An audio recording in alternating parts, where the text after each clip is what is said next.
Thank you very much for a really interesting talk.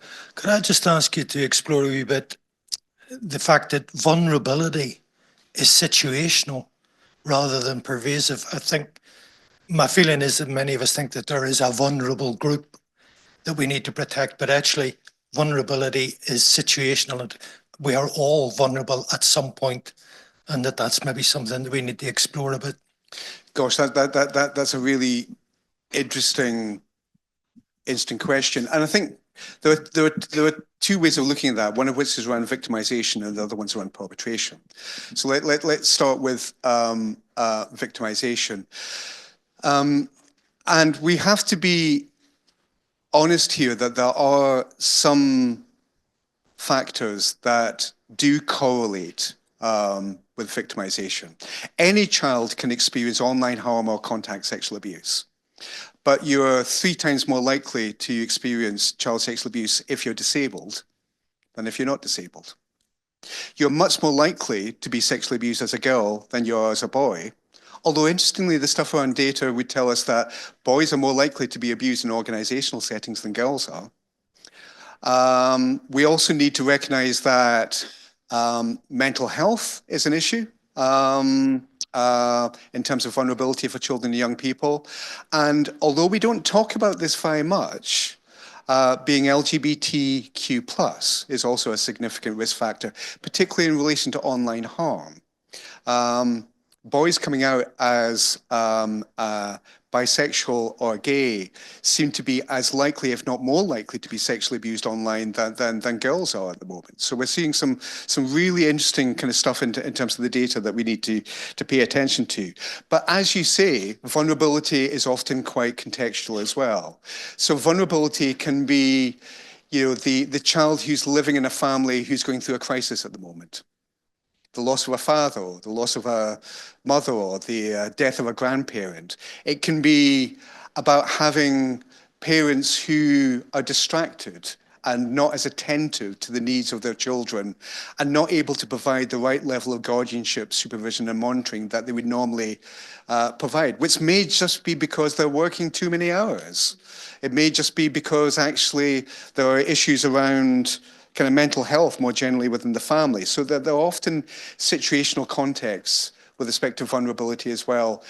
But also any child can be victimized. One of the things that I've learned in working with people who have committed sexual offenses is that I also think anyone actually is vulnerable to commit a sexual offense. And the reason I think that is that the vast majority of individuals I've worked with who have committed sexual offenses have often been through crises in their lives. Many of them have experienced adverse childhood experiences in their past. Many of them were very resilient at certain points in their life and then went through periods of really significant vulnerability. And usually that vulnerability then maps onto the period of time where they tip into offending behavior. I don't want to, for a moment, take away the agency of individuals in committing harm in all of this. I'm not providing any excuses here by any means, but I think there's something about kind of recognizing that actually the more that we can provide in terms of pastoral care generally within our communities around mental health, emotional health and well-being, all of those things will contribute in some way for individuals to child sexual abuse prevention. So thank you for the question.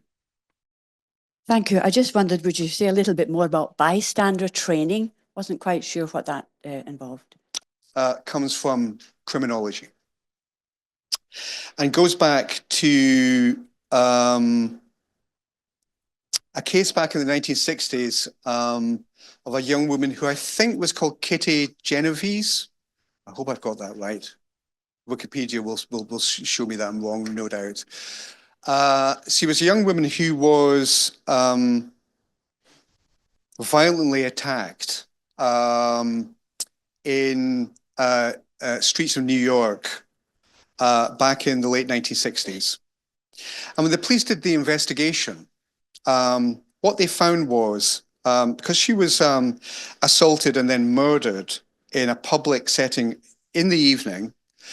There were over 50 individuals who either observed what had happened or had heard what had happened, and none of them contacted the police.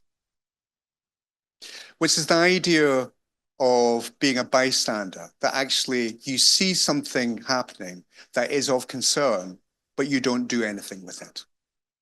So the idea of bystander training is helping people think about particular scenarios and what they might do in those situations and become more proactive. We see this at the moment with a course that's now being provided in schools now by the Violence Reduction Unit, which is about gender-based violence. And it's called Mentors for Violence Prevention. I think it's a brilliant course. And what it does is it takes 16, 17-year-olds and gives them different scenarios and gets them to think about those different scenarios and what they could do in situations like that. So situations like you're walking along a school corridor and there's a boy having an argument with his girlfriend, and then the boy pushes the girl against a wall. What are you going to do in that situation? Now, one of the options is doing nothing. Another option might be going and speaking to an adult about it. Another might be, if you feel safe in that context, actually becoming involved in that particular moment.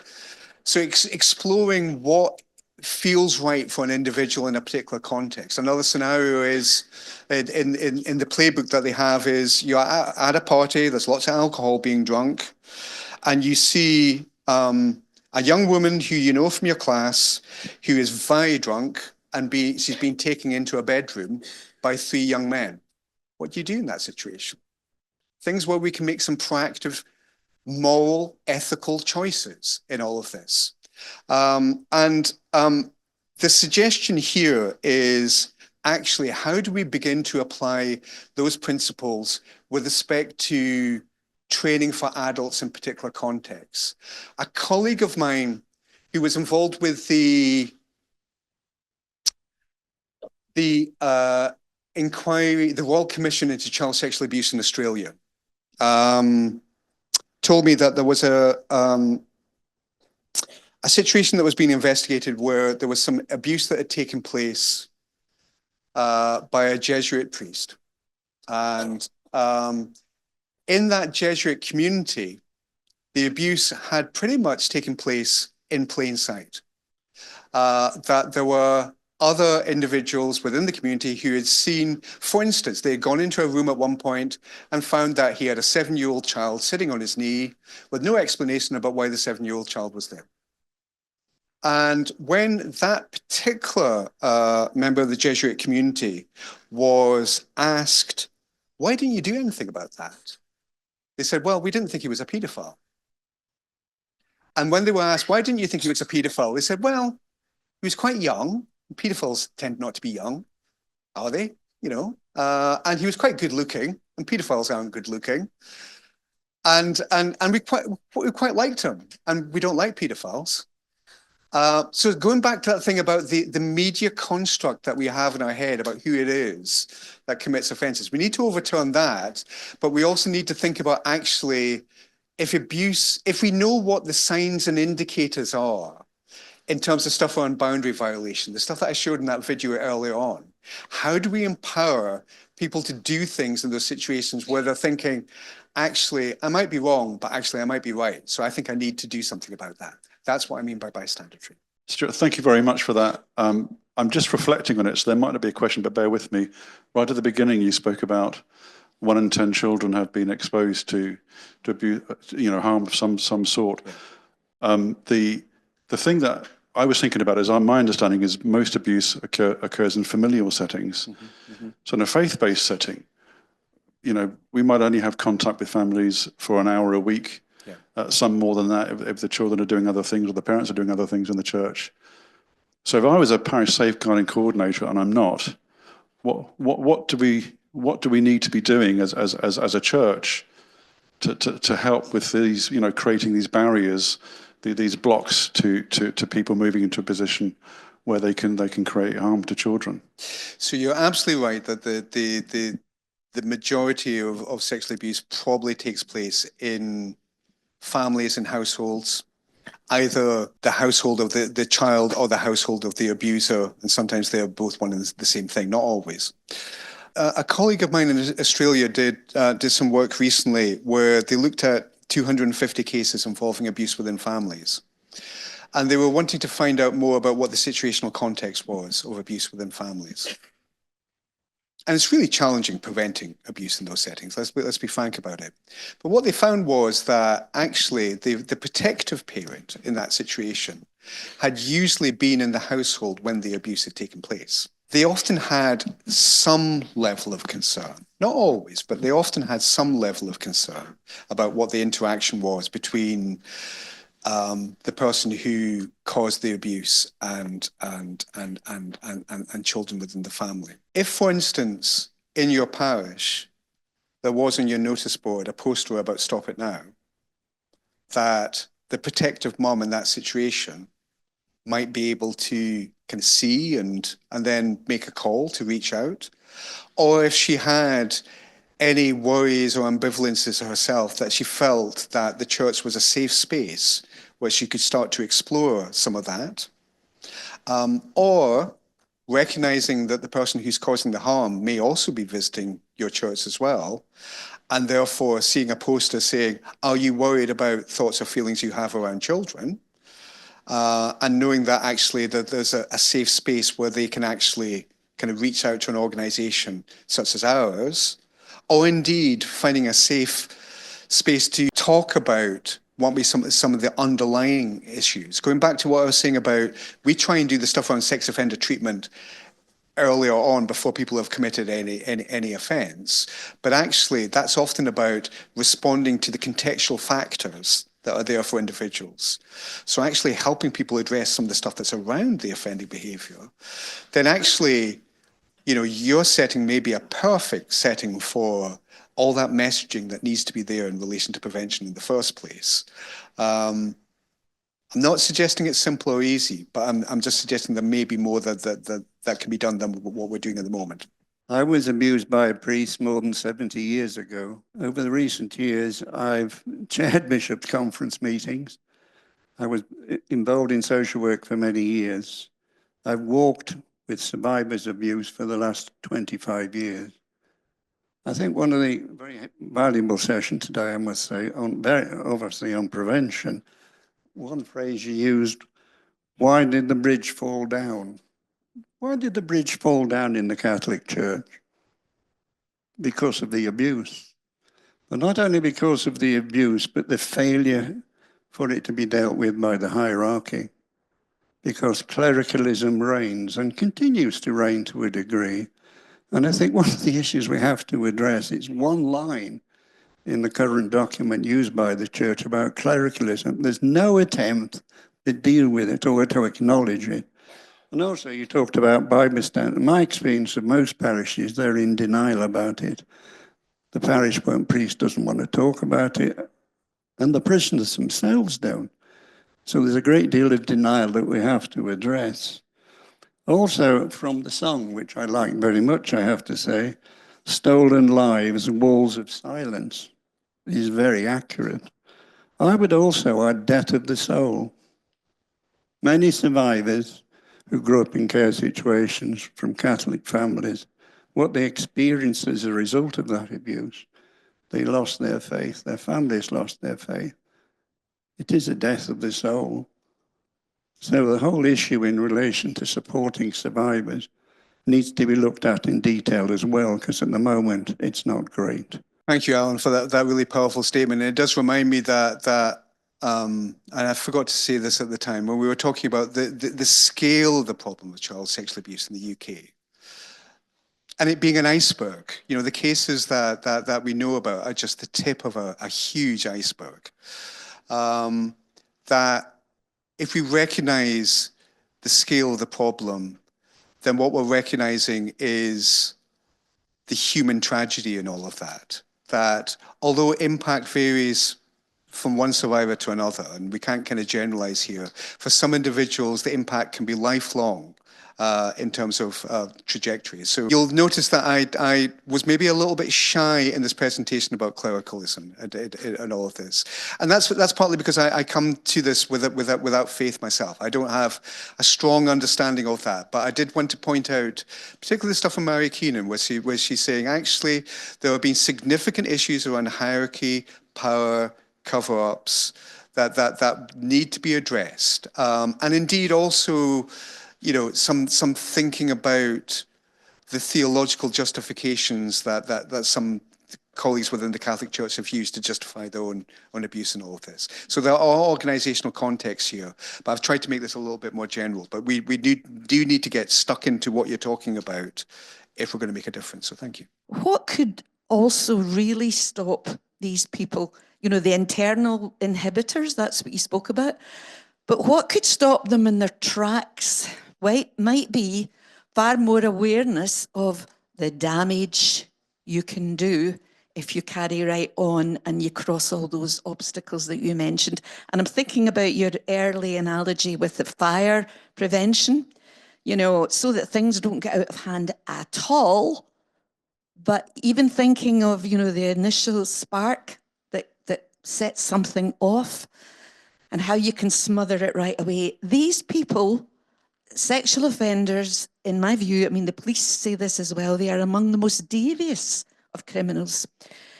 But if they realise from the get-go the damage that they're likely to cause if they carry on with this behaviour, if they cross all these boundaries, then it will stop them in their tracks. And why I'm thinking of this just now particularly is, you said it's such a betrayal. If it happens in the church, it is such a betrayal of your faith, of your trust in humanity. But I've very recently spoken at Moira Anderson Foundation. It's a chap in his 40s who's referred himself to our place in Glasgow. And I had a word with him on the phone and I said, this is the best thing you can do. Now, we've never met, but I was taken aback. He was abused by a guidance teacher at his school, and you mentioned these folk will often target those who are very vulnerable. Now, I think it was in 2000, I just had set the charity up.